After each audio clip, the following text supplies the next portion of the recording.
Eu vou colocar aqui como objeto de estudo um terreno convencional, tá? Geralmente um terreno urbano de 12 por 25, que é o que a gente mais tem aí.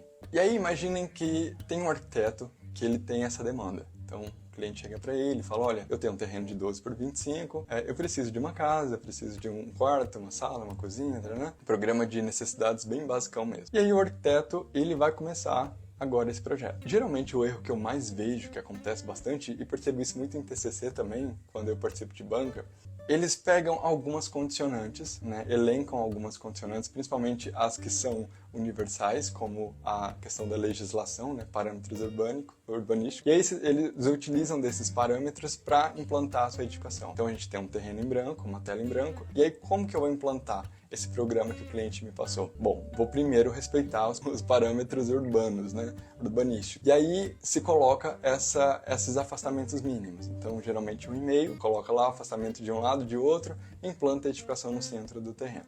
Ah, João, então não tenho que respeitar? Claro que sim, tem que respeitar, mas existem outras estratégias que, né, além dessa que eu estou citando aqui para vocês. Depois a gente tem uma outra condicionante universal que também é muito utilizada, mas percebam uma coisa, já estabeleceu a implantação por uma única condicionante, que é essa condicionante universal, que é a legislação, e aí depois, ó, que essa implantação já está definida, né, eu já defini que ela vai ser no centro do terreno. E aí agora eu vou ver a orientação solar, que é mais uma condicionante. Só que já está definida. Então o que eu vou fazer agora? Eu vou ver aonde eu vou posicionar o quarto, a sala, a cozinha, né? Então eu vou trabalhar o layout dentro dessa implantação que eu defini no centro do terreno. Qual que é o problema disso, gente? Vocês percebem que a lógica já começa pela planta baixa? Então, eu tenho terreno e aí eu já coloco aquele programa no centro do terreno. Eu não pego as outras condicionantes, a gente vai falar sobre isso, a gente tem inúmeras condicionantes. E essas condicionantes, elas deveriam ser cruzadas, elas deveriam ser respeitadas e principalmente questionadas, né? Para que eu conseguisse ver qual a melhor solução para essa implantação. E aí isso não é feito, isso é, na verdade, pula-se essa etapa. Não, eu vou já... A primeira condicionante que me vem, que é essa questão da legislação, dos parâmetros urbanos, eu vou já implantar essa edificação no centro do terreno. Não se condiciona as outras condicionantes, né, ao seu processo. Por consequência, o resultado disso, de um terreno, mais a implantação, mais a orientação solar, né, a consideração dessas duas condicionantes, é justamente aquela fachada que a gente tem ali. Ou seja, a gente tem um terreno estreito, mas a gente coloca dois ambientes nesse quarto, portanto a gente vai ter esses dois volumes que vai dar essas características aqui pra gente, dessa volumetria. Gente, vocês entenderam essa questão do terreno? Isso é muito importante para mim, que vocês entendam isso. Se tiver alguma dúvida, coloca aqui que eu posso explicar novamente, tá? Eu vou contar uma história para vocês que aconteceu com meu tio. Uma vez eu fui visitá-lo e aí ele conta uma história para mim muito interessante.